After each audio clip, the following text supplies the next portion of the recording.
आपले गाव आपली मनसे नाशिक मतदारसंघ महाराष्ट्र स्वाभिमान सभेसाठी माननीय महाविकास आघाडीच्या प्रचारार्थ शिवसेना प्रमुख श्री उद्धव बाळासाहेब ठाकरे यांची जाहीर सभा।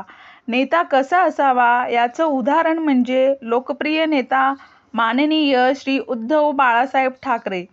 लोकांच्या मनावर राज्य करणारे लोकप्रिय नेते, सामान्य जनतेच्या मनातला नेता, फरक न बाळगणारे नेते, सर्व जनतेच्या मनातील राजा माणूस आणि आमचा नेता हे फक्त आणि फक्त श्री उद्धव बाळासाहेब ठाकरे। या नेत्याचं जेव्हा संभाषण ऐकतो तेव्हा अंगातले रक्त सळसळत असते, एक एक शब्द हृदयाला भेदून जाते। राजा माणूस म्हणजे श्री उद्धव बाळासाहेब ठाकरे। नवापूर न्यूज, नमस्कार।